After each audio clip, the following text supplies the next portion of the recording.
그때 천국은 마치 등을 들고 신랑을 맞으러 나간 10처녀와 같다 하리니 그 중에 5은 미련하고 5은 슬기 있는 자라.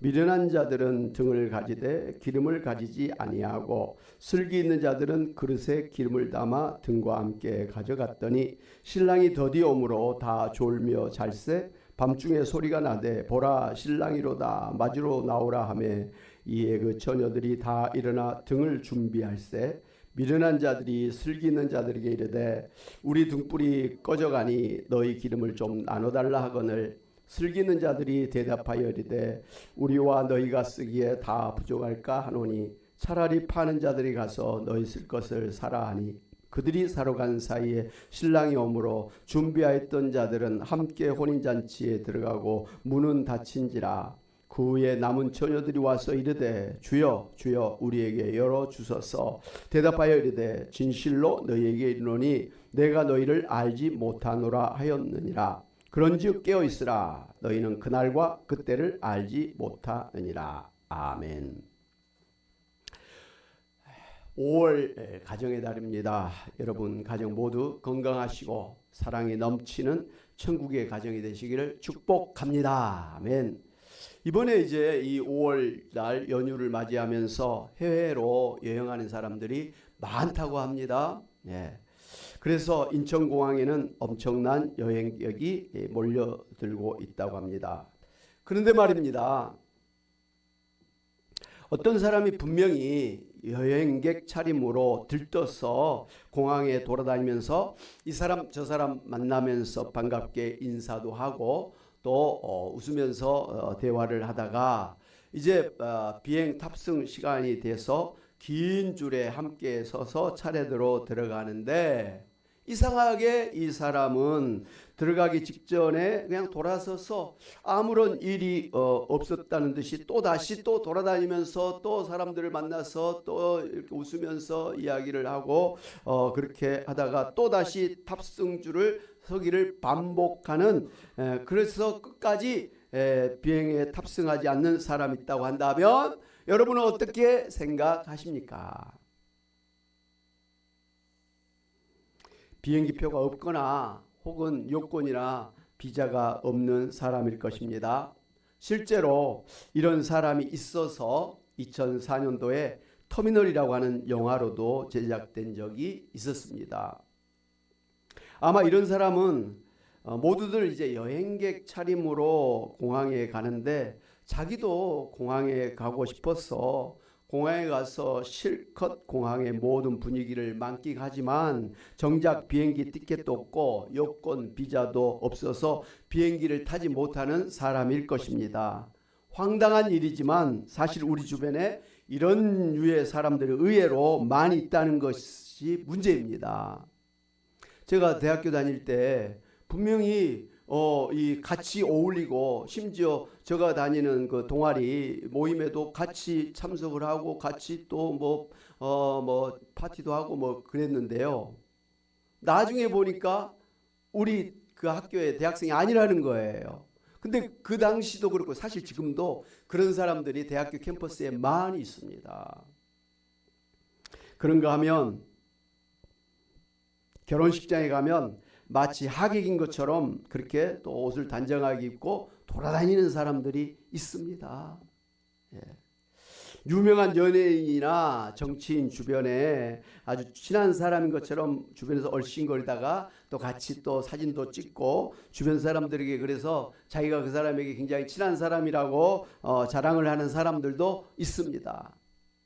주변에 그런 분들이 생각이 나십니까? 예. 오늘 성경에도 보면 천국 잔치에 들어가려고 준비하고 기다리던 사람들 중에도 결국은 천국 혼인잔치에 들어가지 못하는 불쌍한 사람들이 있다고 예수님이 말씀해 주신 것을 볼 수가 있습니다. 도대체 어떤 사람들일까요? 오늘 말씀 보면 이 세상 종말에 예수님께서 재림하셔서 우리를 천국에 들어가게 하실 것이니까 깨어서 준비해야 된다고 하시면서 예수님 당시에 혼인잔치에 참여하기 위해서 준비하는 10명의 들러리 처녀들의 비유를 말씀해 주셨습니다. 예수님 당시에 이스라엘은 뜨거운 그런 더운 지역이기 때문에 결혼식을 보통 밤중에 하기도 했습니다. 그런데 이제 멀리서 오는 신랑이 언제 도착할지 모르기 때문에 혼인잔치에 참여하는 사람들은 등불을 준비해서 신랑을 맞이해야만 했습니다. 마치 우리나라 이제 전통 결혼식장에 청사초롱 등불을 가지고 신랑을 맞이한 것과 같습니다. 그러나 등불을 가지고 있지 않은 사람은 혼인잔치에 참여할 수가 없었다고 합니다. 그런데 신랑이 늦어지니까 사람들이 잠깐 이제 또 졸다가 신랑이 온다라는 말에 이제 또 깨어나서 등불을 들고 신랑을 맞이하러 나가야 되는데, 그때 다섯 처녀는 그 등불에 기름을 가득 채워서 그 등불을 켜고 신랑을 맞이하러 나갔습니다. 그런데 5명의 오늘 성경에 보니까 어리석은 이 처녀는 그 등불에 기름이 없는 거예요. 아예 기름을 채워지 않았거나 기름을 넣었어도 조금 넣어가지고 왜 불을 켤 수가 없는 그런 상태에 5 처녀가 있었습니다. 이런 사람들은 그 밤에 등불을 켤 수가 없기 때문에 그래서 신랑을 맞이하러 갈 수가 없게 된 것입니다. 그래서 그 기름을 가지고 있는 5 처녀에게 우리에게 좀 나눠달라고 했더니 우리도 이거 나눠주면 우리도 불이 금방 꺼지기 때문에 안 된다고 하면서 나눠줄 수가 없었던 것입니다. 나눠주면 다 못 들어가니까 어쩔 수 없어서 이제 5 처녀가 급하게 기름을 구하러 나갔습니다. 그런데 어찌됐든 기름을 구해갖고 오니까 벌써 혼인집의 문은 굳게 닫혔고 열어주지를 않아서 문 밖에서 슬피 울며 이를 가는 그러한 여인들이 되었다라는 이야기를 해 주셨습니다.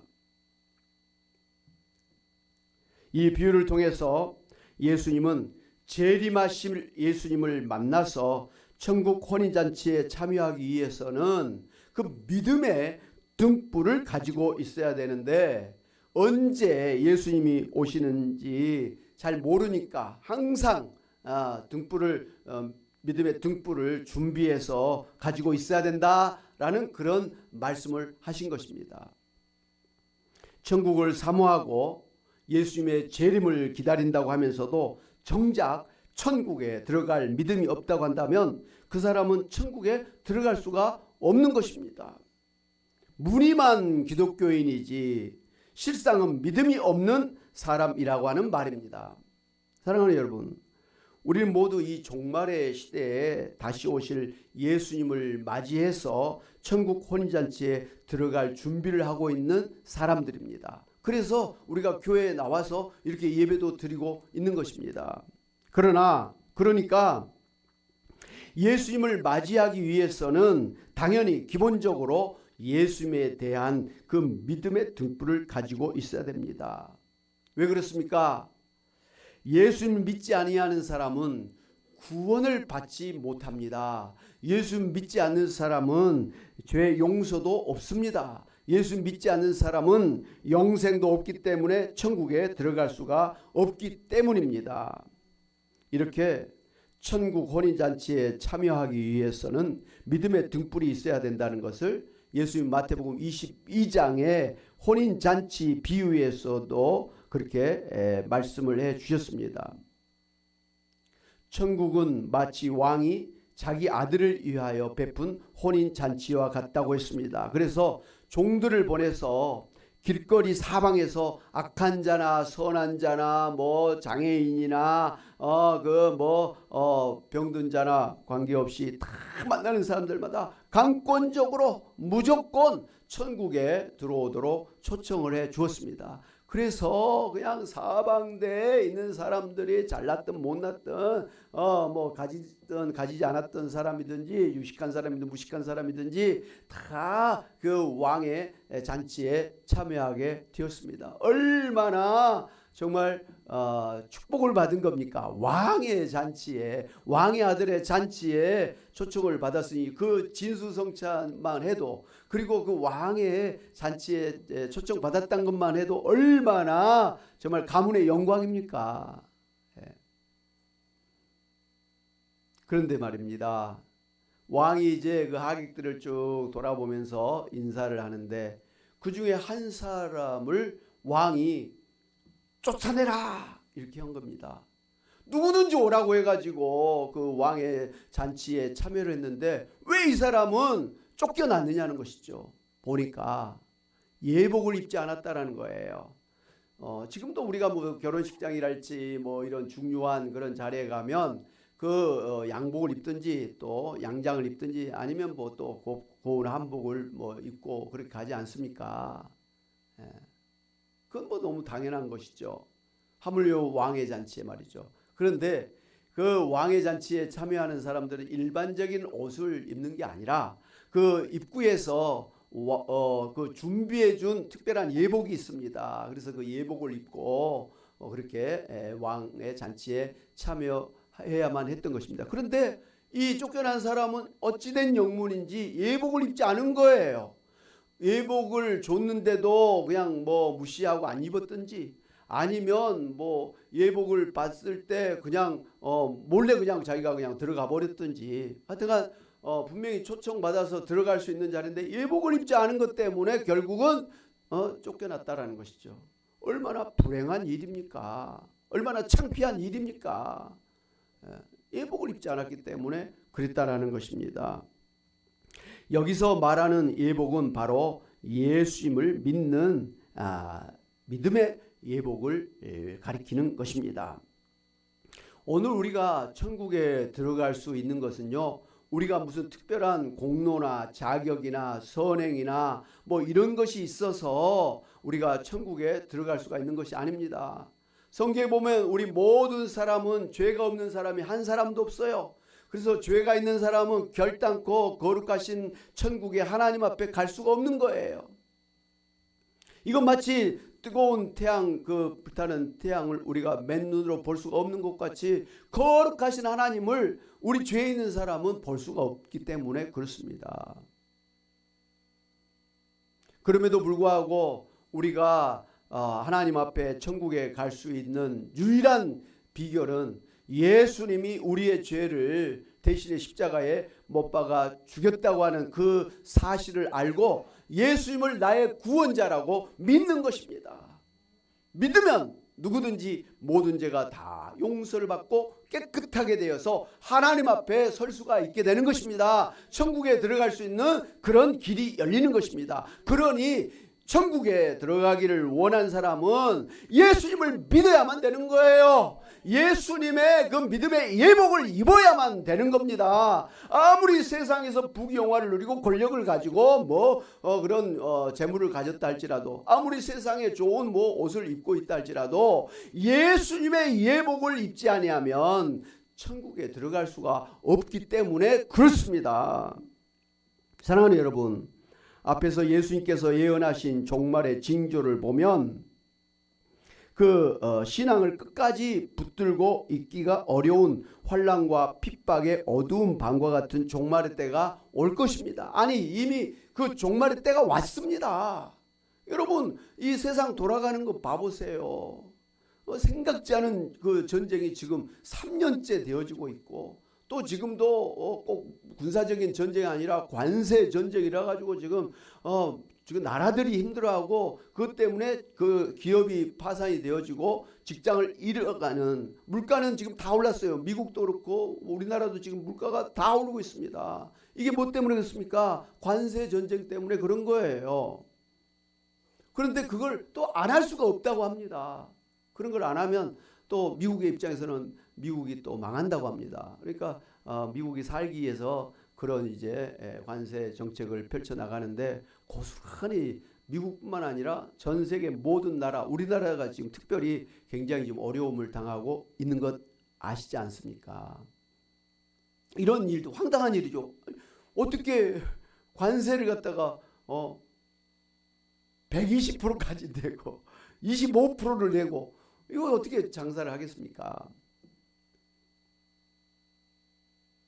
뿐만 아니라 이 자연재앙이 정말 우리가 상상할 수 없는 그런 일들이 계속 일어나고 있잖아요. 이번에 산불만 해도 어떻게 그런 불이 여기저기서 막 전국에서 동시다발적으로. 그래서 음모론도 생겼잖아요. 누군가가 일부러 막 산에 불을 질렀을 것이다. 근데 그렇지 않아요. 왜?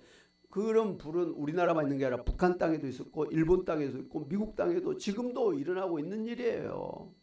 이건 지구온난화 때문에 그렇다고 그러지 않습니까? 그래서 이건 더 갈수록 더 메마르기 때문에 거기에 조금만 불씨가 들어가면 불이 나게 돼 있잖아요. 그런 거가 또 지진, 화산, 뭐 땅이 꺼져서 싱크홀이 생겨서 그곳에 타고 가던 자동차가 빠지고 또 타고 가던 오토바이가 빠지고 공사 현장이 또 무너져 가지고 거기서 작업하던 사람들이 죽고 이게 지금 참 이상한 일들 아니에요. 근데 이런 일이 더 많아질 것 같은 불안한 예감이 있습니다. 왜 그렇습니까? 우리나라의 땅 속에는요, 지하 몇 미터 더 깊은 곳에 2층, 3층으로 지금 다 전철이랄지 GTX 또 이런 뭐 가스, 전기가 다 들어가 있잖아요. 그런데 한 군데만 잘못되면 그게 막 다 동시다발적으로 연결되기 때문에 큰 탈을 나게 돼 있어요. 거기다가 무슨 진짜 전쟁이라도 하나 나타난다면 그런 데를 우선적으로 폭파시킬 거 아니에요? 원자력 발전소랄지 전기 이런 시설, 도시가스 뭐 이런 데를 먼저 폭발을 시키면 그건 뭐 우리가 걷잡을 수가 없지요. 살 수가 없어요. 25층 아파트에 사는 사람이 물이 없어, 전기가 없어, 엘리베이터가 안 돌아가 어떻게 삽니까? 예? 화장실 당장 급할 거 아닙니까?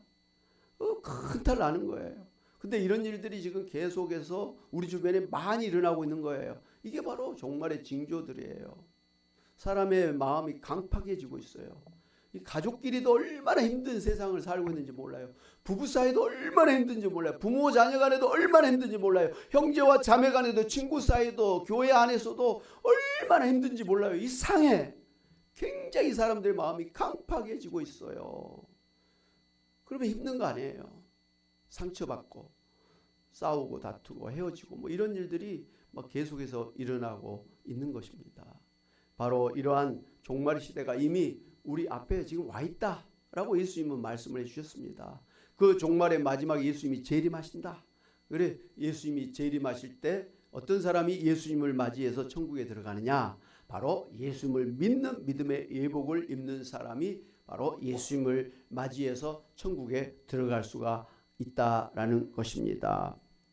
여러분 어찌됐든 이런 종말의 때에는 참 이 환난과 핍박 이런 고난이 동시다발적으로 몰려들기 때문에 정말 예수님을 믿기가 어려운 때가 됩니다. 그래서 갈수록 교회가 힘들어질 거예요. 갈수록 예수 믿다가 교회를 떠난 사람들이 많이 늘어날 거예요.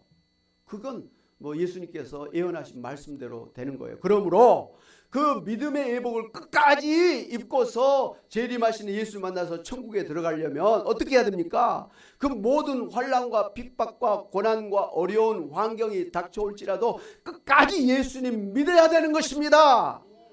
이 핑계 저 핑계 대면서 예수님을 나는 믿지 않겠다, 나는 교회 안 나오겠다, 나는 이제 그냥 내 마음대로 살겠다, 이건 안 되는 거예요. 핑계 대서 이게 될 문제가 아니라는 거예요. 세상 살기가 바쁘다고 힘들다고 믿음을 저버려서는 안 됩니다. 좋을 때는 믿음을 가지고 있는 것처럼 보이지만 진정한 믿음이 있느냐는 것은 환난과 핍박이 올 때 비로소 확인되는 것입니다. 그러므로 지금 힘들고 어렵다고 해서 믿음을 저버리거나 소홀히 해서는 안 될 것입니다. 여러분 믿음을 꼭 붙드시기를 바랍니다. 저는 최근에 이제 새벽기도 시간에 그 욥기서를 보고 있는데요, 많은 은혜를 받고 있습니다. 여러분이 잘 아시다시피 욥은 아브라함과 같은 그런 구약 시대의 족장의 시대에 살고 있었던 사람인데요, 그는 하나님을 잘 믿는 아주 신실한 정말 그 동방의 의인이라고 할 수 있는 아주 훌륭한 그런 사람이었습니다. 그는 온전한 사람이요 정직하였고 하나님을 경외하면서 악에서 떠난 사람이었습니다. 그래서 그는 주변 사람들에게 존경을 받고 부러움의 대상이었고 거기다가 하나님에게 인정을 받고 하나님이 누구에게든지 이 욥을 자랑스럽게 그렇게 생각하는 자랑하는 그런 사람이었습니다. 하나님이 자랑하는 사람이란 말이에요.